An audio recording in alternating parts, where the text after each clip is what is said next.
O, sige tayong 4. 3. Ay, pusa naman. Pictulisyon!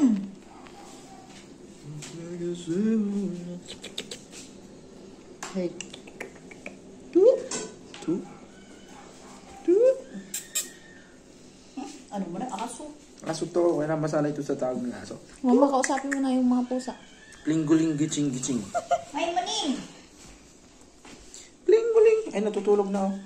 Muning, muning, buding, buding, buding! Sa tuwi ka umatubang, oh. Buding, buding, buding. Tulog na siya. Chulog-chulog, sni. Ay, naano siya sa ilaw. Masisilaw. Chuling, chuling, chuling, duling. Sabit. Busy siya. Kanina pa siya naglilinis dyan. Ang hour na siya naglilinis. Mayroon po isang pusa dito, isang oras na po naglilinis. Napakalinis ng pusa. Ito naman na isa tulog na, oh. Tignan nyo naman, oh. Pati kasulok-sulukan ng katawan niya. Itong isa naman iniisip niya kung ano, tinitingnan niya ang ano, katultol. Ito naman, iniisip niya kung paano ako mamamarkahan na naman, pangatlong marka. Sabi, bakit walang skin? Sabi, puro pantalon. Hindi mo ko mamamarkahan ngayon, kasi kabukso ng bibigilak sa'yo. Ay, nakagano na siya. Oh, inaantok na. Dito na nga, oh. Mamamarkahan na naman ako niya. Eh, hindi, oh. Inaantok na nga siya. Nakalundagan ako nito bukas. Kala mo, hindi ko makakauwi ng kapanatuan ng walang marka. Iniintik, iniintok. Kasi ganyan ka lang. Isabit Itong naman isa, nalalaglag, nakakalinis niya sa sarili niya.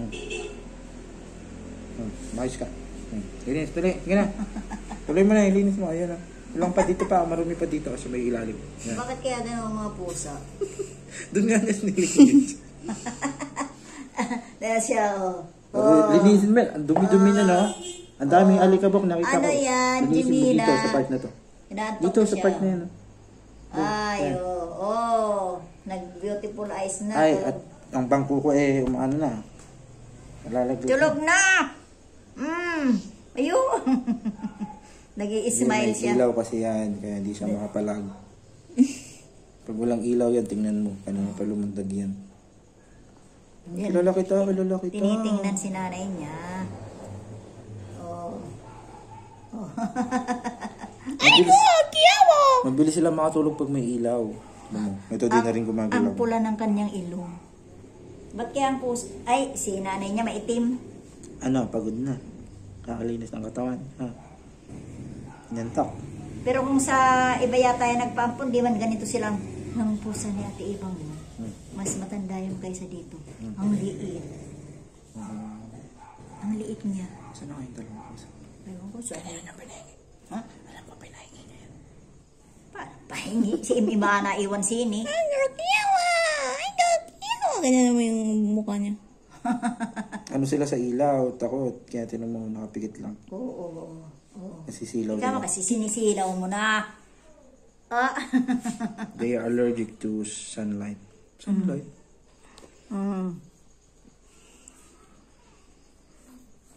Mo. Itaas mo yung mukha niya na pag ganito. Ay, kiyawa. Picture natin.